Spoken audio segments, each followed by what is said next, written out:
Imagine having the power to make anyone feel exactly what you feel: pleasure, agony, anger, whatever you want. But what if this gift, as powerful as it is dangerous, began to corrupt you and take away everything you love most? The film, The Unhealer, begins in the dead of night, with Flugger, a man, digging what appears to be a grave.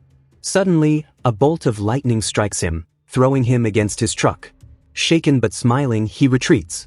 Kelly, a shy student, goes to a market to buy food. As he leaves, he runs into his crush, Dominique, and her friend Sarah. Although Dominique shows interest, Kelly is too shy to approach her.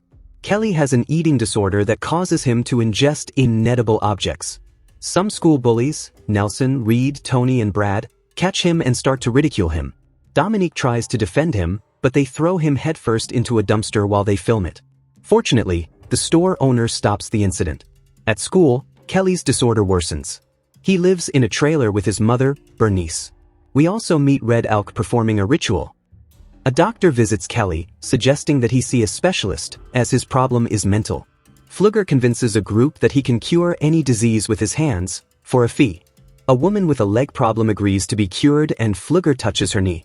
Miraculously, she recovers in front of the crowd. Bernice, impressed, asks him to help her son, and he agrees. Red Elk later confronts Flugger, demanding that he return his tribe's ancient healing power. Red Elk warns that anyone who tries to hurt him will end up hurting themselves.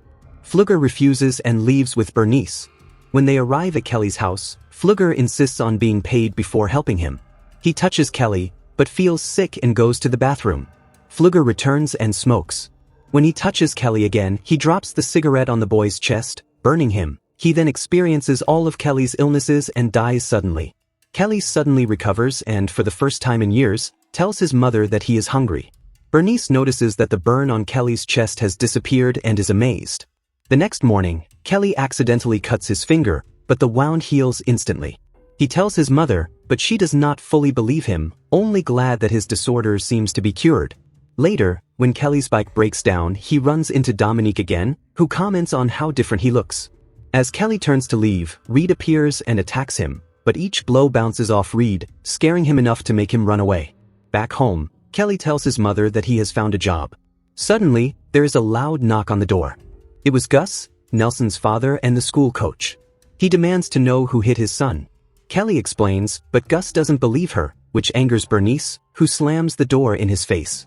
After that, Kelly shows his powers to his mother, asking her to pinch him, and she feels the pain. He even shows that fire can't hurt him. At school, Sarah lends Dominique a hairband.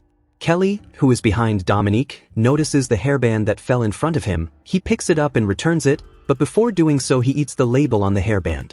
Kelly imagines herself with Dominique in a hot room, where she tries to cool him down. In reality, Dominique begins to feel something unusual and Sarah begins to feel similar sensations. Also in her imagination, Kelly visualizes Dominique and Sarah hugging him and making both of them feel more and more pleasure, until Sarah makes a noise in class. Yes! Kelly falls from her chair and quickly leaves while the girls are confused. That night, everyone meets at the beach where Nelson and his friends bother Dominique. Kelly sees this and steps in to defend her. The boys threaten him, but now that he has superpowers, Kelly is no longer afraid.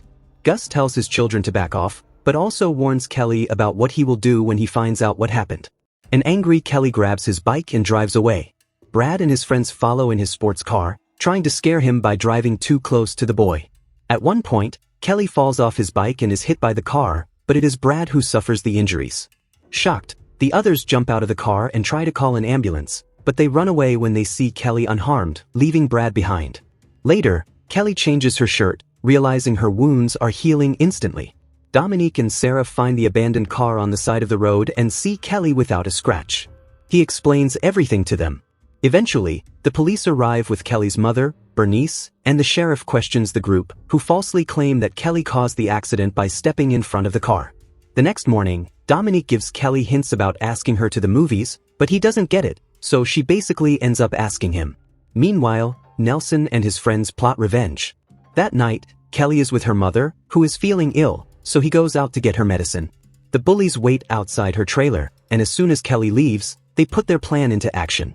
They tie the trailer's base to a truck and pull it, causing it to fall heavily, trapping Bernice inside.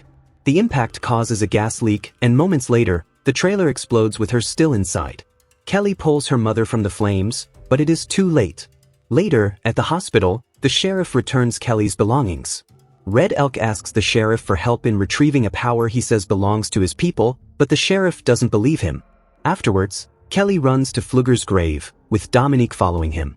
She tells him it's unfair that he has to leave and kisses him on the cheek, giving Kelly the courage to finally kiss Dominique like he always dreamed of.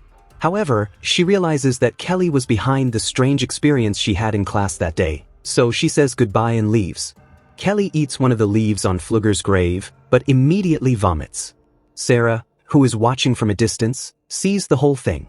Later, the sheriff takes Kelly to her new temporary home, mentioning that it seems the support on her mother's trailer was compromised before it exploded. Just then, Kelly sees the boys from her school and realizes that they were responsible for her mother's death, speeding past them and, furious, jumping out of the car. The group heads to the river, where Tucker jumps into the water.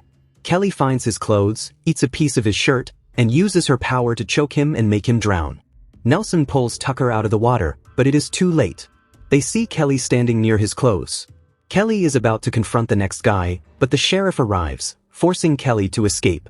That night, Kelly goes to Dominique's house and confesses her plans for revenge, but she convinces him to force the boys to confess instead of seeking revenge. The next day at school, Kelly taunts Tony, who angrily throws chemicals at him, only to end up burning his own face. Sarah knees Kelly in the groin, and for the first time, he experiences what it feels like to be hit there. Kelly is about to confront Nelson, but the sheriff arrives to help Tony, giving Kelly a chance to escape. That night, Sarah tells Nelson that she saw Kelly eating those strange leaves on Flugger's grave, realizing that they might be her weakness. So they decide to collect leaves from the grave. The next morning, Red Elk gets permission to open Flugger's grave while Gus trains Nelson at school. Meanwhile, the sheriff finds the chain used to pull Bernice's trailer down and confronts the boys. Kelly sneaks into their truck, finds a drill, and eats a piece of underwear she found in the car. Nelson holds the container with the leaves, but Kelly uses a drill to hurt himself and inflict pain on Nelson, forcing the boy to confess. The sheriff tries to calm Kelly down, admitting that he knows about the powers Kelly has received. Dominique arrives just as Gus tries to stop Kelly, but the trainer ends up on the ground. Nelson sprays the liquid on Kelly, weakening him, but Dominique quickly wipes him away. Gus grabs the sheriff's gun and points it at Kelly, but when he pulls the trigger, he ends up killing himself and his son Nelson. Dominique and Sheriff Adler convince Kelly to return the power that night. Red Elk prepares a ritual to get it back. Dominique promises that everything will turn out fine and comforts him with a kiss. Something seems to happen in the kiss. The ritual takes place, but Kelly has had the power for too long, making it impossible to remove it without killing him. Kelly tries to escape, but one of the police officers accidentally injures him and, consequently, Dominique. Dominique asks him not to give up his power. Determined, Kelly decides that the power will die with him. Kelly consumes Flugger's heart, experiencing all the pain he has endured since receiving the powers, and so he dies along with Dominique. Later, while their bodies are being transported, Dominique suddenly wakes up, now carrying with him the power that was once Kelly's, with a vengeful look in his eyes. What if the power to feel everything and feel nothing at the same time was also his curse? That was the intense and dark story of the Unhealer. If you enjoyed this summary, leave a like to support the channel. It's quick, free, and helps a lot. If you haven't subscribed yet, take advantage now to subscribe and activate the bell, so you don't miss any of the next videos. Thank you very much for watching this far.